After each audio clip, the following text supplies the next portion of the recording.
Don't think about it too hard. Psychologists have been training police officers to spot when people have to think too hard on a response that shouldn't require any thinking at all. This way they can hopefully catch more people in the act of making up lies, since detecting lies can be so difficult. Truth is in the writing. There's computer software that can tell when someone is lying better than people can. It's called the linguistic inquiry and word count, and it catches liars 67% of the time rather than the 52% that people do. It does this by asking a person to write a sample into the computer, and then it looks for the components listed above: first-person pronouns, negative words, and exclusionary words. Leave me out. Liars are also likely to use fewer exclusionary words like not, nor, or, but, except, words that help set apart what the liar has done from what they haven't done. Don't bring me down. Liars are more likely to use negative words like worthless, loser, sad.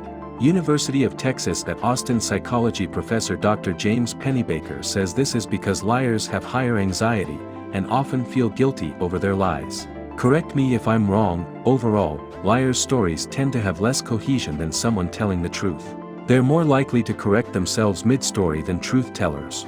You have the right to continue lying. A study done in 2016 shows that police officers are no better at telling when someone is lying than the rest of us. They're susceptible to the same stereotypes about lies, like that averting your gaze and fidgeting means someone is lying, as the rest of us.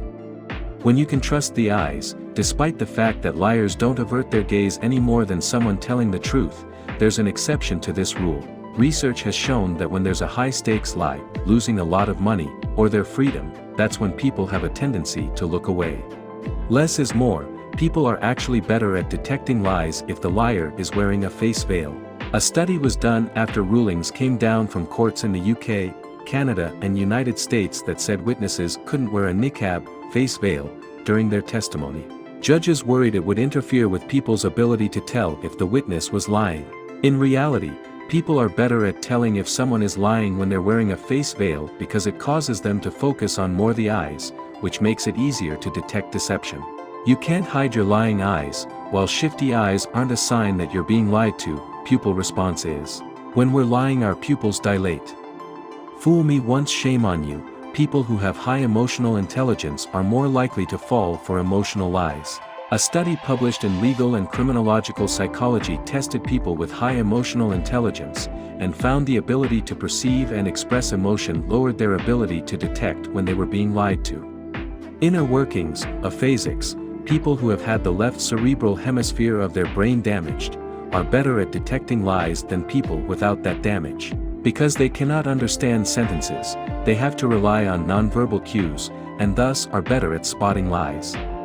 Shifty eyes, the commonly held belief that people fidget or look away when they lie, isn't true. We've been lied to about lying. Subconscious awareness. While we suck at trying to figure out lies on a conscious level, studies show that if we're not consciously focusing on detecting lies, parts of our brain work on a subconscious level to detect deception. Our conscious brain winds up overthinking things, relying on inaccurate information about liars, which compromises our ability to tell if someone is lying. Human lie detector. People suck at telling when someone else is lying. Studies show that people can tell when someone is lying about as accurately as they can call a coin toss about 52% of the time. Big Little Lies. Research shows that Americans lie 11 times a week on average. That's a little over one lie per day. Lies find a way.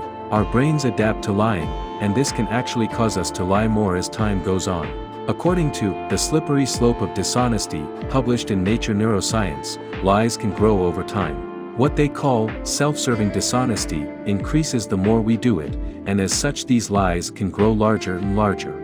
Lying is like a plant. The more you feed it, the larger it grows.